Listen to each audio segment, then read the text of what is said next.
talk about the beautiful business of milk today, yeah. I got milk. Let's talk about milk. Oh yeah, baby, let's talk about the beautiful business of milk today.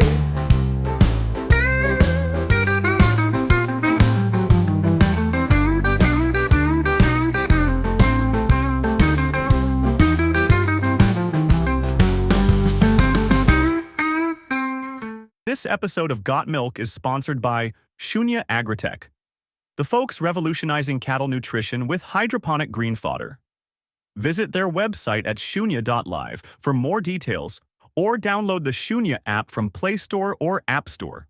All right, so today we're diving deep into something that might sound kind of niche, but I promise you it gets really interesting. Yeah. Whey protein in India. Interesting. And we've got this fascinating situation where India, which is the world's largest milk producer, is actually facing a shortage of whey protein. Yeah. So to help us untangle all of this, we've got a report Okay. from the Takshashila Institution, which is a public policy think tank. Interesting. And their report is called India's Whey Protein Market, Demand and Supply Conundrum.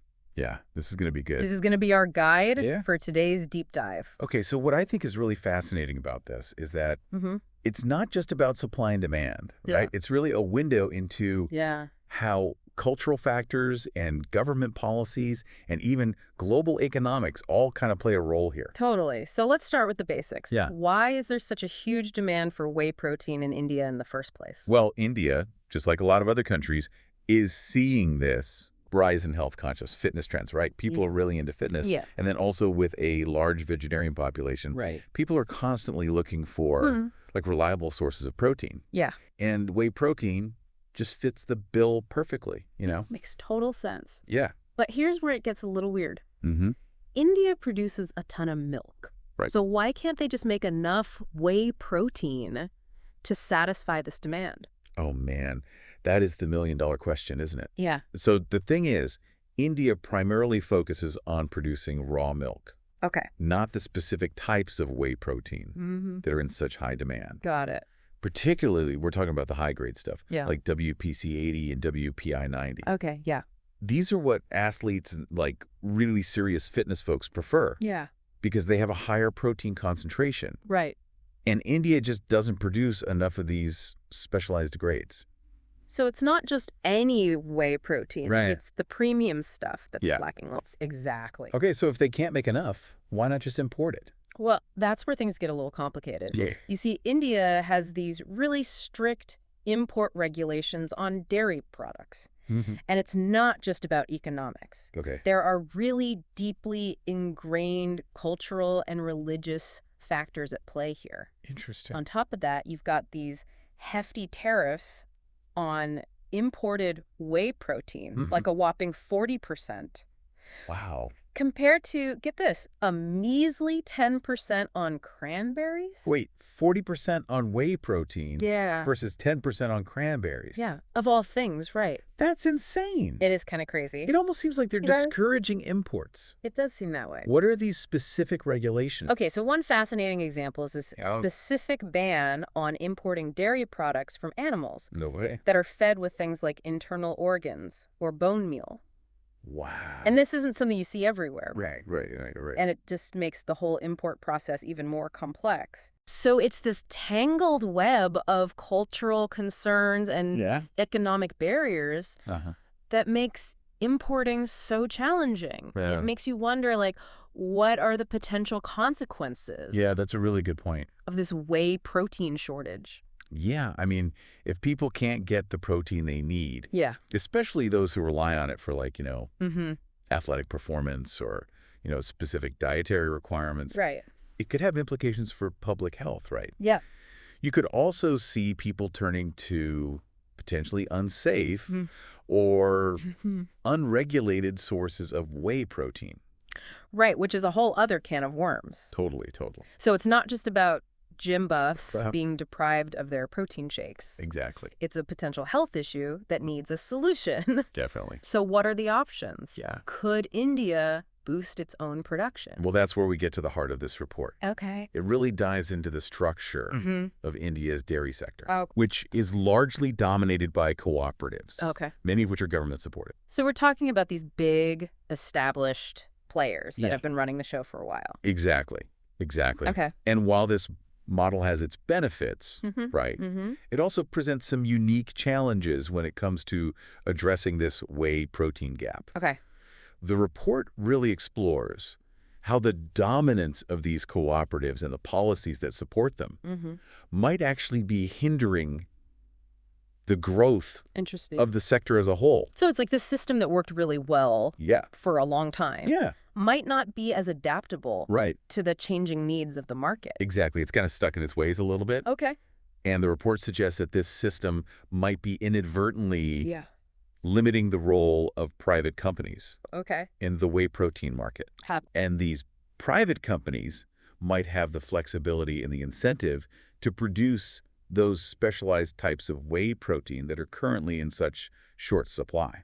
So it's almost like a David and Goliath situation. Yeah, kind of. With these private companies trying to break into a market that's dominated by these established giants. Yeah. What are the specific challenges that they face? Well, one is the way milk pricing is structured in India. Okay. Policies often favor cooperatives, making it really hard for private companies to compete. Yeah. And then there's the challenge of procuring milk directly from farmers. Okay. Cooperatives have these established networks and relationships. They're really tough to replicate. So even if private companies wanted to ramp up production, they'd be facing an uphill battle from the get-go. Pretty much, yeah. It sounds like the cards are stacked against them. It's not an easy road, no. And on top of that, there's the lack of government support that cooperatives enjoy. Yeah, exactly. So these private companies are trying to navigate a system that in many ways is designed to benefit the existing players. It's true, it's true. It's a classic case of the challenges that come with disrupting an established industry. Totally. But let's be fair. Okay. Can't the cooperatives themselves just step up and produce more of the whey protein that's in demand? Why are they falling behind? Well, that's where we get to another kind of surprising fact. Okay. Despite being the world's top milk producer, India's dairy sector lags behind in one crucial area, productivity. Okay. The milk output per animal is actually lower than in other major milk-producing countries. So it's not just about the total amount of milk being produced, it's about efficiency and making sure every cow or buffalo is pulling its weight, so to speak, what's causing this productivity problem. So the report points to a few key factors. For one, herd sizes in India are typically smaller compared to other countries. And then there's the prevalence of, well, kind of outdated farming techniques. Got it. Which just makes the whole process less efficient. Right. And then add to that the constant challenges of water scarcity. And inadequate feed resources. And you've got a recipe for lower milk yields. So even if they wanted to produce more whey protein, these inherent productivity issues would make it a real struggle. Yeah, it's a complex problem with no easy fix. It's not just a matter of throwing money at the problem. Exactly. You need a deeper understanding of the challenges faced by both cooperatives and private companies, as well as just the broader agricultural landscape in India. Welcome back to our deep dive into India's whey protein puzzle. It's a puzzle, all right. So we've established that India faces this real conundrum. High demand, limited high-grade production, and import hurdles. Totally. But what about exporting? Interesting question. Could India become a global player in this market? Maybe even turn this whole situation to their advantage? Well, it's an intriguing thought. Yeah. But the reality is that India currently contributes a tiny fraction to global dairy exports, like a mere 1%. Wow. So we've already talked about productivity issues. Which limit surpluses. What other factors are holding them back? So there are concerns about quality. Some Indian dairy products just struggle to meet the standards required for international markets. Got it. And then there's the issue of import restrictions imposed by other countries. Interesting. Creating a bit of a what goes around comes around situation. So just as India has its own set of import barriers, they face similar barriers when trying to export their dairy products and talk about a taste of their own medicine. Right. All right, so give us an example. Well, a great example is buffalo milk. Okay. Which makes up a significant portion of India's milk production. It's just not as widely accepted in Western markets. Got it. And then you've got this complex web of tariffs, sanitary requirements, and certification issues, all of which just make breaking into international markets incredibly challenging. Sounds like exporting is a long shot. At least for now. At least for now. But before we dive into potential solutions, I want to address something that was mentioned in the report. The Indian Council for Medical Research, or ICMR, advising against excessive protein powder consumption. That's interesting. What's that about? Yeah, this caught my attention as well. Especially considering the global trend, especially among fitness enthusiasts, of embracing whey protein as a supplement. Yeah, it seems counterintuitive.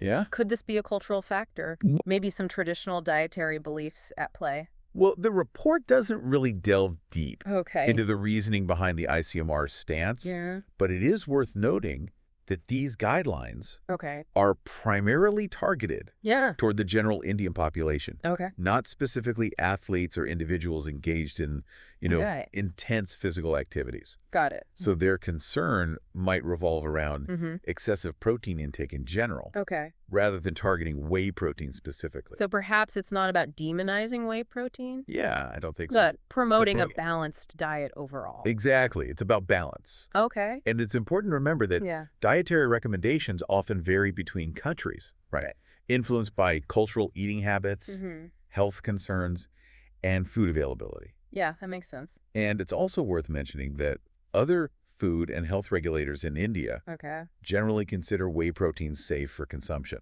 So it's not like there's this unified front against it. It seems like a nuanced situation with valid points on both sides. For sure. But let's shift gears and get back to those policy recommendations laid out in the report. One that really stood out to me is this idea of corporatizing existing cooperatives. Oh, yeah, that's a big one. It seems pretty radical. It is a bold suggestion. Yeah. It essentially proposes a shift away from that traditional cooperative model that has been, the backbone of India's dairy industry for so long. So what's the thinking behind that? Well, the report argues that by becoming more business-oriented, cooperatives could see a boost in efficiency, implement better management practices, and become more competitive on a global scale. So it's about modernizing the system. Yeah, kind of. And getting them on par with international standards. Exactly. But wouldn't this move risk undermining? That's a good point. The core principles of cooperatives. Yeah. Which are supposed to prioritize the well-being of their members, the farmers. Well, that's a valid concern. Yeah. And the report acknowledges the need to carefully protect farmers' interests throughout this potential corporatization process.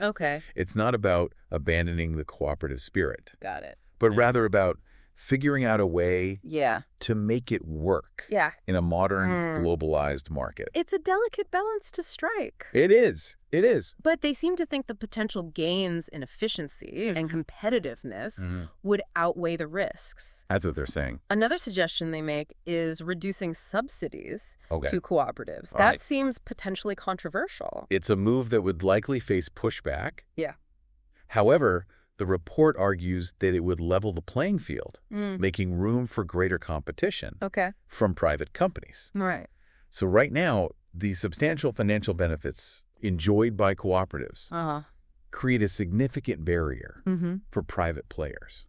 So by reducing these subsidies, the hope is to create a more dynamic and competitive market that ultimately benefits consumers. Right. The consumer wins. That's a logical argument. It is. But as you said, there's likely to be strong opposition. For sure. These recommendations definitely aim to disrupt the status quo. They do. And infuse India's dairy sector with more market-driven forces. Absolutely. They want to shake things up. Another key recommendation they make is easing import restrictions. Okay. Yeah.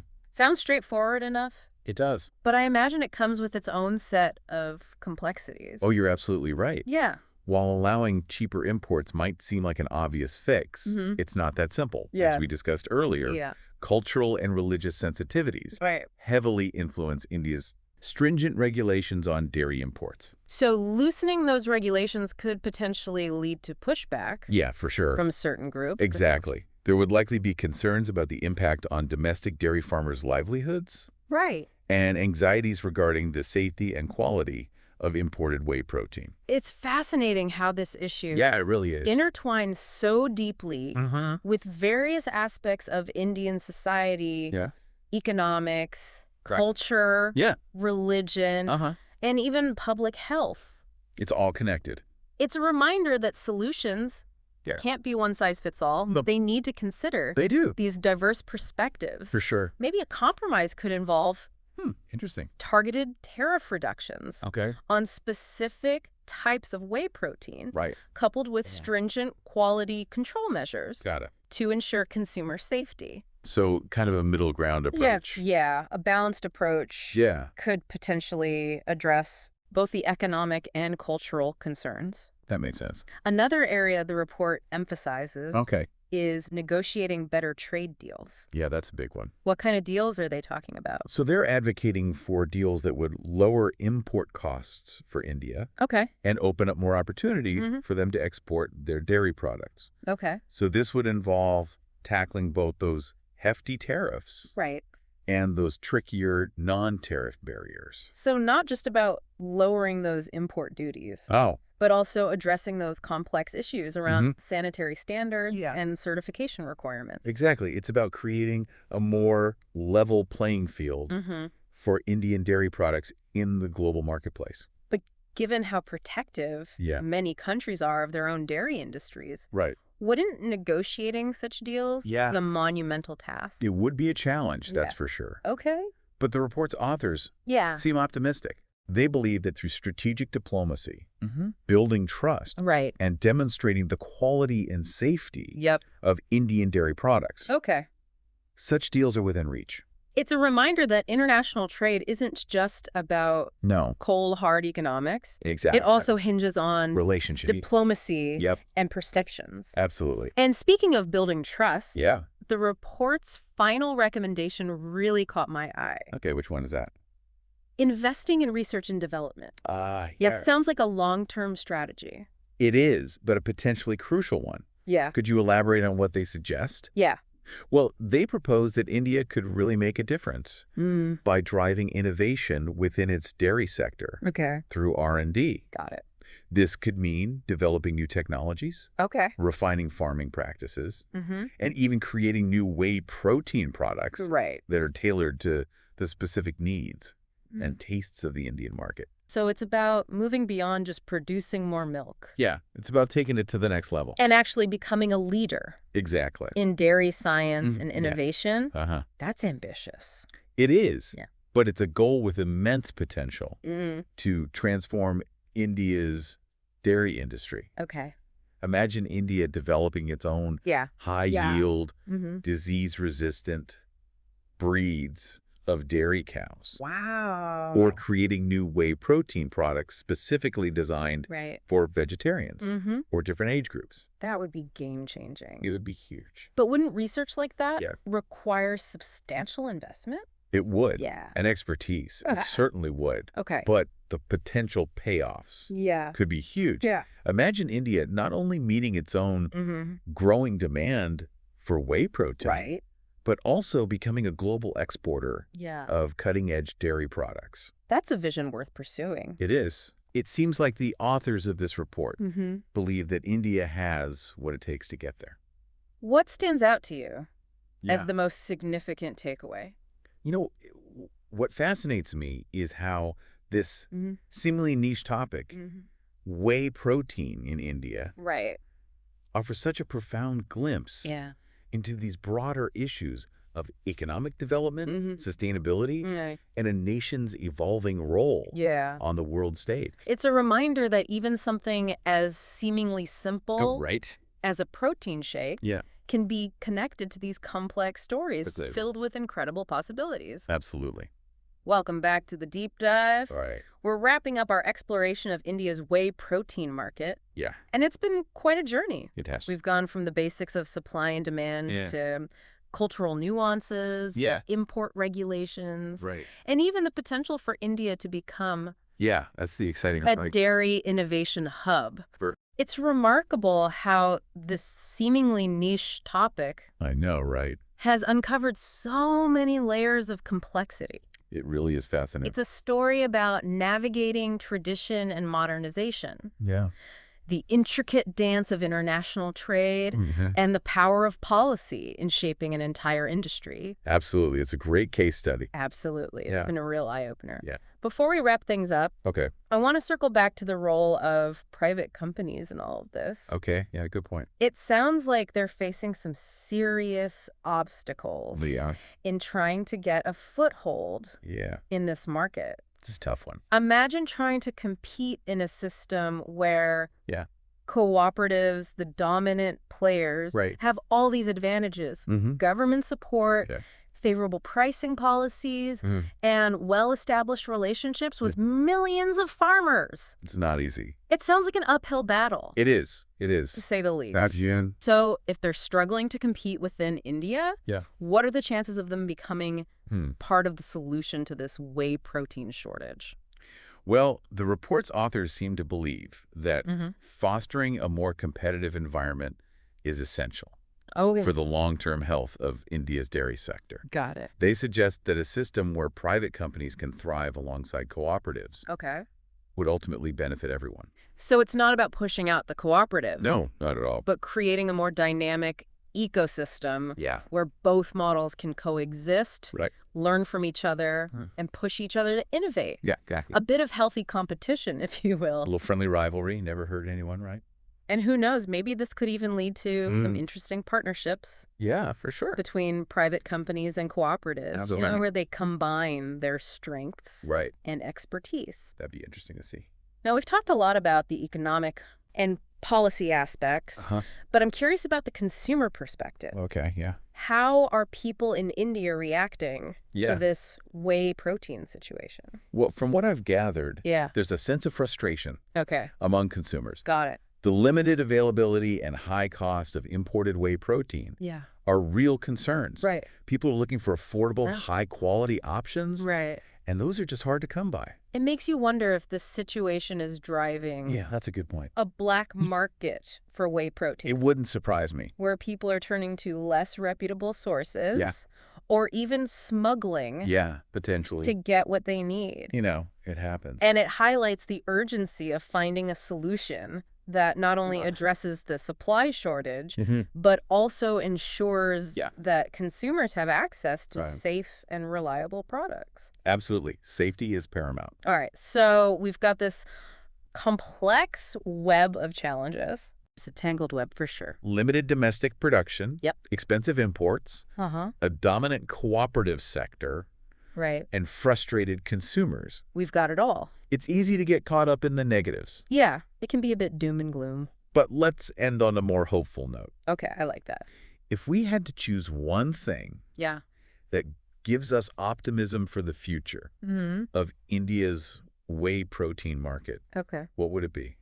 You know, for me, it's the incredible entrepreneurial spirit that exists within India, despite the challenges.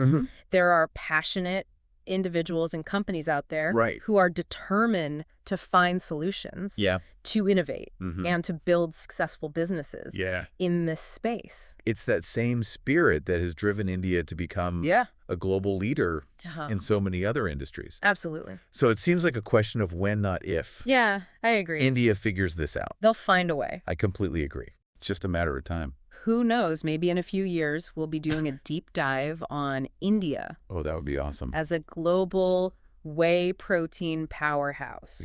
Exporting its innovative products to the world. Well, I would love to see that. Now, that would be a story worth telling. For sure.